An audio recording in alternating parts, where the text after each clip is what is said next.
Hi, j'espère que vous allez bien. On se retrouve aujourd'hui dans une nouvelle vidéo parce que j'avais envie de vous présenter les séries qui vont sortir pour le mois d'août 2023. Autant les renouvelées que les nouvelles séries. Si cette vidéo vous intéresse, je vous laisse avec la suite.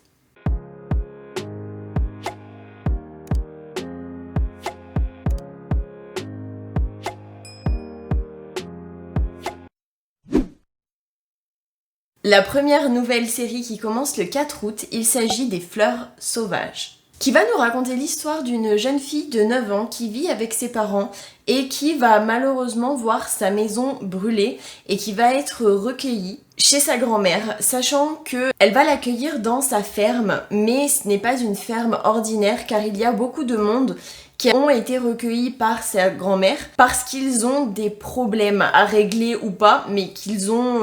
c'est des cas un petit peu spéciaux, des personnes qui ont été traumatisées, à qui il est arrivé des choses pas forcément cool, comme à sa petite fille qui justement a perdu ses parents dans un incendie. Et elle va apprendre à grandir du coup avec sa grand-mère, entourée de plein de monde qui tiennent à elle, sauf qu'elle va se rendre compte au fur et à mesure que sa famille cache pas mal de secrets. Elle va apprendre à se découvrir, ça a l'air un petit peu, je vais pas dire dark, mais c'est pas tout beau tout rose quoi dans sa vie. Donc j'avoue que cette série peut m'intéresser. Le 10 août, il y a la nouvelle série Painkiller, qui va nous raconter l'histoire aux États-Unis, bien évidemment, comme quasiment toutes les séries, c'est rare que ce soit en dehors, d'une femme qui fait partie du gouvernement, si j'ai bien compris, et qui va essayer de tout faire pour faire comprendre aux Américains qu'il y a une espèce de... je vais pas dire un complot, mais que en gros, les pharmacies, ou en tout cas un groupe pharmaceutique,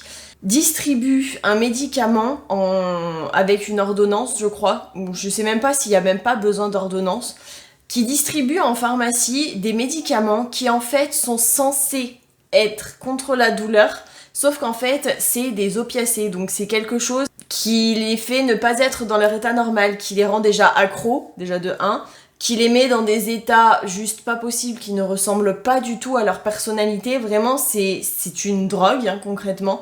On va pas se mentir. Elle va en tout cas essayer de tout faire pour faire comprendre aux gens que le groupe pharmaceutique, et ben du coup, ils font ça exprès pour vendre des opiacés, des choses qui en principe sont hyper réglementées, hyper strictes.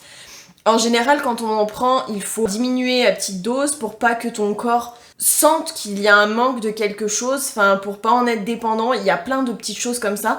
Et là en fait c'est vraiment un groupe pharmaceutique qui donne ça comme si c'était des bonbons pour la gorge et qui concrètement on n'a absolument rien à cirer de ce que ça peut apporter aux autres, sachant qu'il y a même des...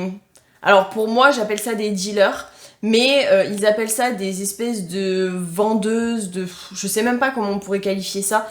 Il y a deux nanas, deux petites blondes qui vendent le truc comme si c'était une chose miracle, sans forcément dire tout ce qu'il y aura derrière.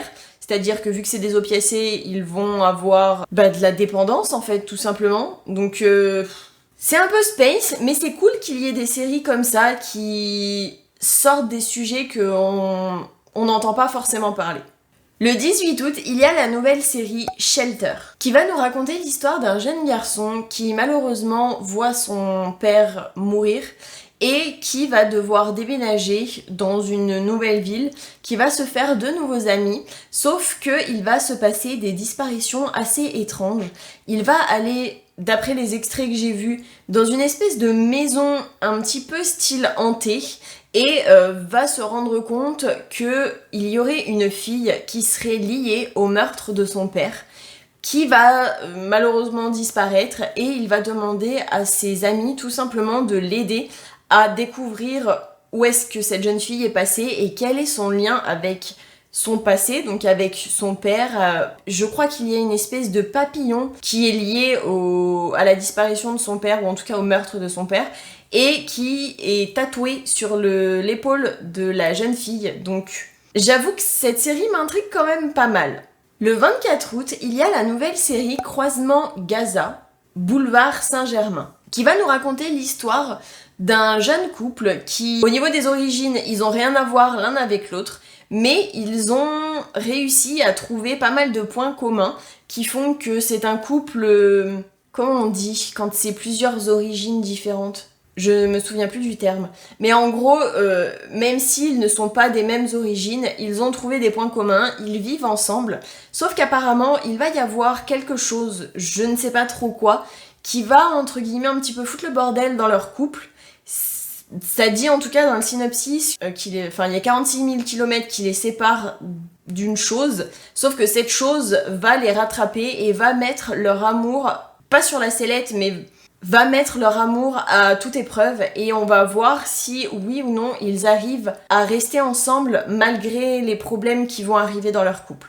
Et enfin, la dernière nouvelle série qui doit commencer le 29 août, il s'agit de la nouvelle série A Murder at the End of the World, qui va nous raconter l'histoire d'une jeune fille qui va être invitée par un milliardaire sur une espèce d'île où ils sont censés faire une retraite un peu style retraite spirituelle avec 11 autres personnes, je pense pas qu'elles les connaissent spécialement, et ils vont assister à un meurtre, ou en tout cas à une personne qui va mourir, sauf que la jeune fille va essayer de faire comprendre à tout le monde que c'est un meurtre et essayer d'élucider ce mystère. En gros, elle va faire un peu le détective, elle va tout faire pour essayer de savoir réellement ce qui s'est passé, parce que je suppose que les gens ne vont pas dire oui, il s'est passé ça, oui, il s'est passé ça.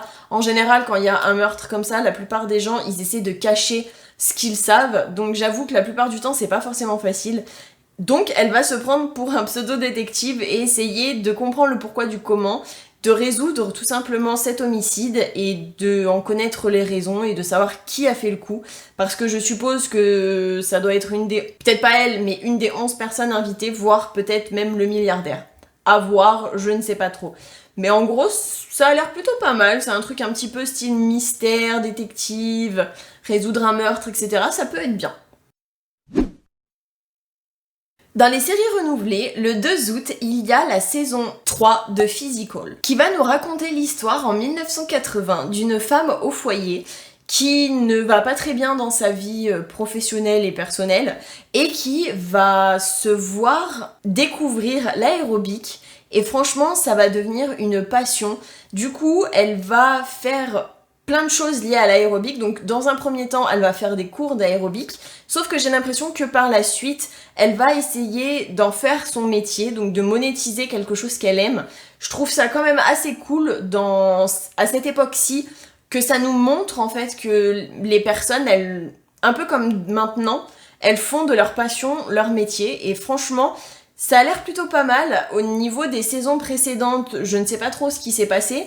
Tout ce que je sais, c'est qu'apparemment, elle serait en compétition avec une blonde. Alors, en général, la plupart du temps, les stéréotypes des nanas, je vais pas dire des nanas fitness, mais des nanas modèles, que les gens kiffent le plus au monde, ça reste une blonde avec des yeux clairs. C'est le stéréotype à cette époque-ci de the nana parfaite. Alors, sachant que l'actrice principale, ou en tout cas la protagoniste principale, donc l'héroïne de la série, elle est brune, donc en gros elle a rien à voir avec le stéréotype de la blonde aux yeux clairs, et elle va essayer, si j'ai bien compris, de se faire un nom parmi tout ce stéréotype là. Le 3 août, il y a la saison 2 de Heartstopper, qui nous raconte l'histoire d'un jeune garçon qui a un groupe d'amis et qui se trouve être gay, qui va un jour faire la rencontre d'un autre garçon dans sa classe, qui va du coup être à côté, parce qu'il aura pas le choix, le prof va lui dire tu vas à côté de cette personne. Il va avoir réellement un coup de cœur sur ce jeune garçon, mais malheureusement ses potes lui disent qu'en fait il est complètement et absolument à 100% sûr hétéro, que c'est mort pour lui et qu'en gros qu'il n'espère rien parce que ça ne se passera jamais quoi.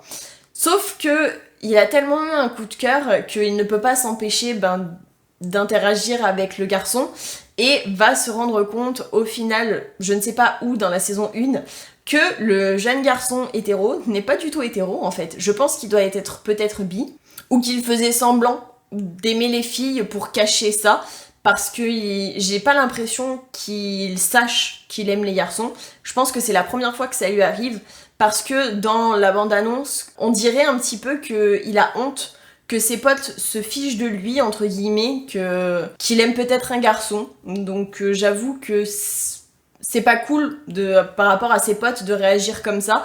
S'il aime un garçon, il aime un garçon, hein. Concrètement, ça sert à rien de se moquer de lui. Enfin, je vais pas dire le pauvre, parce que c'est pas le pauvre, mais il l'a pas choisi. Il aime les garçons, il aime les garçons, il aime les filles, il aime les filles, enfin, c'est son choix personnel, les gens, ils ont, entre guillemets, rien à dire, quoi. Sauf si vraiment, il leur demande leur avis, mais là, j'ai pas l'impression que ce soit le cas. Et dans la saison 2, j'ai un peu l'impression qu'ils partent en vacances. Il y a aussi d'autres histoires d'amour, de deux filles, de garçons et de filles, enfin, des histoires d'amour d'ados, j'ai l'impression, mais j'ai l'impression que c'est dans un autre pays. Je ne sais pas trop, mais c'est l'impression que j'ai en tout cas. Le 4 août, il y a la saison 6 de The Chi. Ça va nous raconter l'histoire, je crois, d'un groupe d'amis, je pense pas qu'ils fassent partie de la même famille, qui vont emménager dans un endroit à Chicago, précisément un endroit qui craint un petit peu, on va dire ça comme ça, et qui font leur vie tout simplement normalement, sauf que malheureusement il va y avoir un homme un petit peu, je vais pas dire bizarre, mais on dirait un petit peu, qui va proposer à un garçon de faire des choses, sauf que il va lui dire que ça va l'aider entre guillemets dans sa vie, qu'il va devenir riche, que ça va lui apporter grave des choses, etc. Sauf que ça a pas l'air d'être des choses très légales. Ça montre un petit peu les difficultés que les gens peuvent avoir dans ce genre de quartier un petit peu difficile. J'avoue que c'est plutôt cool d'essayer de comprendre ce genre de sujet, de voir comment ça se passe réellement, de voir ce qu'ils endurent, comment ils font entre guillemets pour survivre. Ce genre de choses, j'avoue que c'est quand même plutôt pas mal. Le 6 août, il y a la saison 2 de Winning Time, The Rise of the Laker Dynasty. Ça va être une série qui va être focalisée sur une équipe de basket, plus précisément, comme son nom l'indique, des Lakers de Los Angeles, qui était en tête du classement de la NBA dans les années 1980. De comment ils ont fait pour rester en tête de la NBA, de leurs querelles, de leurs matchs, de comment ça s'est passé en dehors des matchs. On va apprendre, je suppose, la vie un petit peu des joueurs, de comment ça s'est passé dans leur équipe, pour voir s'il peut y avoir des tensions ou pas forcément. Perso, c'est pas le genre de série que j'aime, mais ça peut être pas mal pour les personnes qui vraiment sont fans de la NBA, sont fans des Lakers, bien évidemment, ou des équipes américaines pour voir comment, vraiment l'envers du décor, quoi. Le 8 août, il y a la saison 3 de Only Murder in the Building, avec Selena Gomez. J'avoue que j'ai jamais regardé, mais je pense que ce sera la prochaine série que je regarderai. Ça raconte l'histoire de 3 personnes qui sont, entre guillemets, obsédées par le fait d'élucider des mystères, des meurtres. Dans les premières saisons, je sais pas trop comment ça se passe, mais en tout cas, dans la saison 3, ils vont de nouveau être tous les 3, se retrouver pour élucider un mystère, donc un meurtre. Et en même temps, ça porte bien son titre, qu'il y a un tueur dans le bâtiment. J'aime ce genre de série où on élucide un mystère pour savoir comment les personnes pensent. Et en général, la plupart du temps, les personnes qui élucident ce genre de meurtre, de mystère, ils essaient de se mettre à la place de la personne pour savoir comment il pense, pour savoir vraiment pourquoi, avec quoi, enfin comment, vraiment le pourquoi du comment. J'avoue que c'est assez intriguant et personnellement j'aime bien ce genre de série ou de film. Après, il y a vraiment des séries ou des films qui donnent plus envie que d'autres, mais j'avoue que voir Selena Gomez dans ce genre de série, c'est plutôt cool. Surtout qu'il y a quand même pas mal de gens connus, je crois, si je dis pas de bêtises. Le 9 août, il y a la saison 4 de High School Musical, la série, qui raconte du coup, techniquement je crois, suite au film High School Musical, l'histoire de jeunes gens qui vont, en tout cas dans les premières saisons, postuler pour intégrer une pièce de théâtre, donc comme Troy et Gabriella quand ils étaient à High School Musical. Enfin, en tout cas dans le film. Si j'ai bien compris, dans la saison 4, il va y avoir d'anciens acteurs des films qui vont venir pour justement tourner un film avec les nouveaux élèves des Wildcats du lycée et vraiment montrer comment ça se passe même à cette époque. Et franchement, je trouve ça cool que une série de films comme ça en ait fait une série, mais que les personnages des films interagissent avec la série bien des années après, qu'on les voit interagir avec d'autres personnes, qu'on les voit évoluer petit à petit, etc. Franchement, je trouve ça vraiment cool. Le 10 août, il y a la saison 2 de Rap Shit. qui va nous raconter l'histoire de deux jeunes femmes qui sont meilleures amies, je suppose, et qui vont se retrouver et décider de créer un groupe de rap, ouais, je sais même pas comment ça s'appelle, parce que je suppose que c'est leur passion, qu'elles kiffent ça, etc. Après, dans la saison 1, je ne sais pas trop ce qui se passe, mais dans la saison 2, j'avoue que au niveau de la bande-annonce que je vous mettrai à l'écran, c'est un petit peu bizarre, donc... Elles font un clip de rap, mais ça a pas l'air très concluant. Enfin, je sais même pas comment le dire. Peut-être qu'elles sont douées pour rapper, mais en tout cas pour le clip vidéo, j'ai pas l'impression que ce soit la même chose que quand elles chantent, ou en tout cas quand elles rappent. Parce que ça a l'air d'être quand même assez catastrophique, donc après je sais pas trop ce qui se passe exactement. Je pense que c'est le comment elles ont créé le groupe de rap, comment elles vont évoluer ou pas forcément, comment va se passer leur premier titre, leurs premières écritures, leur premier clip qui va être tourné, etc., etc., les premiers financements peut-être aussi, je ne sais pas. Pourquoi pas? Voir l'envers du décor, ça m'intéresse assez. Après, j'aime pas le rap, mais pour les personnes qui aiment, ça peut être intéressant. Le 11 août, il y a la saison 7 de Billion, qui va nous raconter l'histoire d'un procureur fédéral à New York qui est dans le monde de la finance et qui va interagir, je suppose pas dans le bon sens du terme, avec des personnes riches, donc des billionnaires, parce que bon, il y a des millionnaires, il y a des billionnaires, donc c'est encore plus high level. Alors en général, un procureur, c'est quand il y a des enquêtes, des fraudes, des choses comme ça. Donc je me dis que peut-être que les billionnaires, ils ont pas fait des choses bien. Du coup, ça montre que même les personnes riches ne sont pas au-dessus des lois, en tout cas dans cette série. Et que même si ils ont grave du pognon qu'ils peuvent, entre guillemets, tout se payer, ils peuvent quand même avoir un procureur au cul. Donc moi j'avoue que c'est un petit peu rassurant de voir ce genre de choses parce que la plupart du temps dans les séries ou dans les films, les gens qui sont extrêmement riches, ils ont juste à sortir des billets et à être innocentés ou vraiment à ne pas avoir de conséquences à leurs actes. Donc là, une série où il y a un procureur vraiment qui colle au cul des billionnaires, mais je pense qu'en tout cas c'est un bon concept.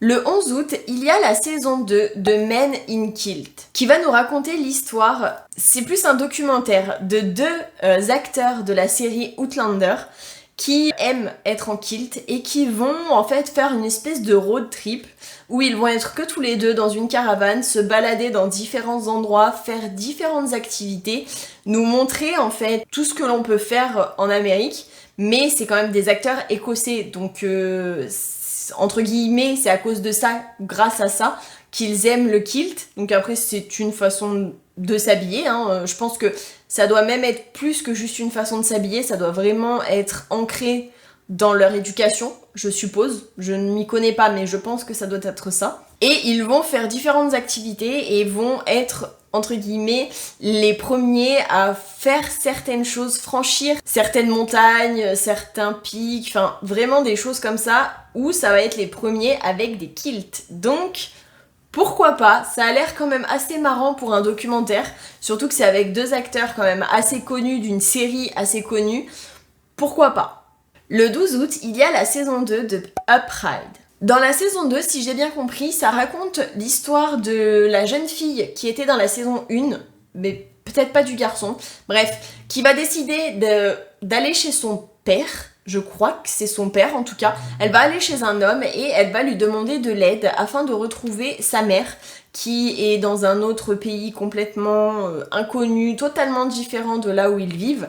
Et en fait, elle va essayer de tout faire pour retrouver sa mère. Ça a l'air quand même assez complexe parce que même si l'actrice, moi personnellement je l'ai kiffée dans House of Dragon, il n'empêche que elle peut faire quand même d'autres rôles, c'est pas forcément du tout le même genre, hein. Là elle est en mode normal dans une époque normale, mais personnellement j'aime bien cette actrice, donc voir comment elle va faire, comment elle va gérer un autre rôle, ça peut être sympa à voir. Le 17 août, il y a la saison 4 de la famille Upshaw, qui va nous raconter l'histoire d'une famille afro-américaine qui vit en fait tout simplement, de voir comment ils se débrouillent, comment ils vivent, comment ils gèrent les galères, comment se passent les relations dans une famille. Et franchement, ça me fait un petit peu penser à Ma famille d'abord. C'était vraiment je vais pas dire une sitcom parce que c'était plus, je vois ça comme une série qui était extrêmement drôle, personnellement en tout cas je trouve, et qui racontait l'histoire vraiment d'une famille lambda, mais là c'était une famille un peu plus riche entre guillemets que la famille Upshaw, qui va nous parler tout simplement de comment une famille afro-américaine évolue en Amérique, de voir tout ce qu'ils vont endurer, tout ce qu'ils vont réussir à faire ou pas forcément, et de comment vraiment la famille interagisse aussi entre eux, parce qu'une famille c'est une chose, mais ça peut ne pas forcément bien se passer entre chaque membre. Il peut y avoir des disputes, il peut y avoir plein de choses qui se passent. Et franchement, ça a l'air quand même hyper comique.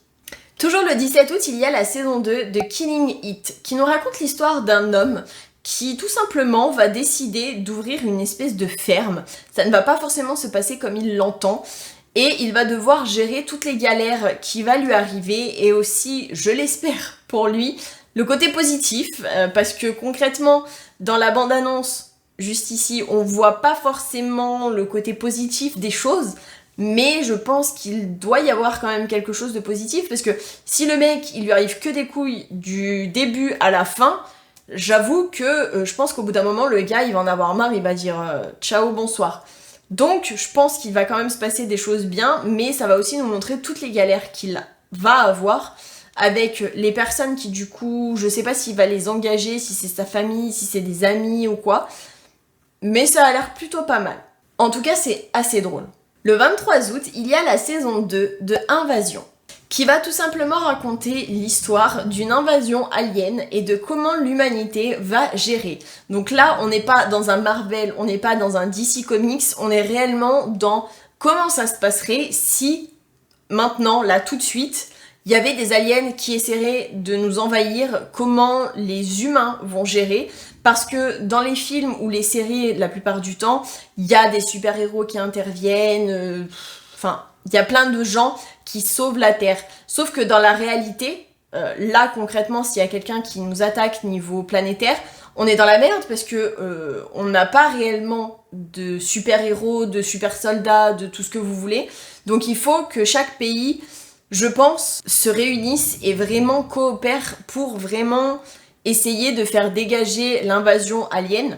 Après, ça peut créer aussi pas mal de tensions. Le fait de, je pense, de s'allier entre pays, c'est pas forcément quelque chose de facile, on va pas se mentir. Donc j'avoue que c'est assez intéressant de voir comment ils vont gérer ou pas, s'ils vont se faire envahir ou pas, concrètement. Dans le meilleur des cas, ça serait mieux qu'ils ne se fassent pas envahir et qu'ils réussissent à dégager l'envahisseur. Après, je sais pas s'ils vont se battre avec les envahisseurs, s'ils vont essayer de négocier avec eux, parce que je sais pas quelle intelligence ont les aliens qui vont essayer d'envahir. Après, s'ils ont une intelligence supérieure aux humains, peut-être qu'ils peuvent essayer de faire ça pacifiquement, mais j'ai pas vraiment l'impression que ce soit hyper pacifique. Mais bon, pourquoi pas ? Le 24 août, il y a la saison 3 de Ragnarok, qui raconte l'histoire d'un jeune garçon qui vit avec son frère et sa mère dans une ville en Norvège et qui va se retrouver lié à la mythologie nordique. Car il va être un petit peu style, je vais pas dire l'émissaire, mais en gros, il a un petit peu les pouvoirs de Thor et va se rendre compte que son frère, petit à petit dans les saisons, a le pouvoir de Loki et va aussi se rendre compte au fur et à mesure qu'il y a une famille riche qui contrôle un petit peu toute la ville et que cette famille riche n'est pas juste une famille riche, mais est une famille qui en fait descend aussi d'une lignée de dieux nordiques, donc ils ont un petit peu les mêmes capacités que le jeune garçon qui maîtrise donc le tonnerre, donc le pouvoir de Thor. En fait, la famille riche fout le bordel. Sans le dire réellement, ils font style qu'ils sont là pour la ville, pour les aider, pour les protéger, blablabli, blablabla.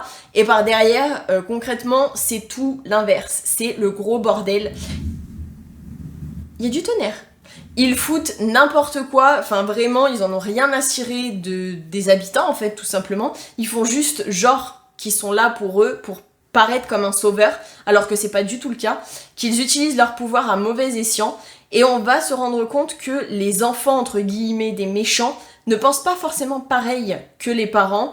Ils vont décider ou pas, selon les saisons que vous verrez, d'aider le jeune garçon, sachant que le jeune garçon va essayer d'avoir le plein potentiel de ses pouvoirs, et pour ça, il va être aidé d'autres pseudo-dieux, et va essayer de trouver l'emblème, on va dire, de Thor, donc c'est son marteau.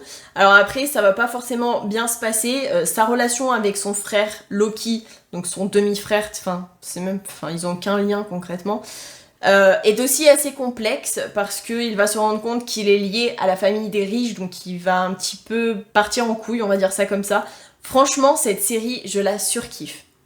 Et enfin, la dernière série qui doit sortir le 25 août, il s'agit de la saison 2 de Loving Her, qui raconte l'histoire d'une jeune fille qui fait ses cartons pour partir de la ville où elle est et qui va faire une rétrospection sur sa vie amoureuse, sur tout ce qui s'est passé en positif comme en négatif. Je suppose pour pouvoir avoir un nouveau départ un peu mieux que là où elle était actuellement.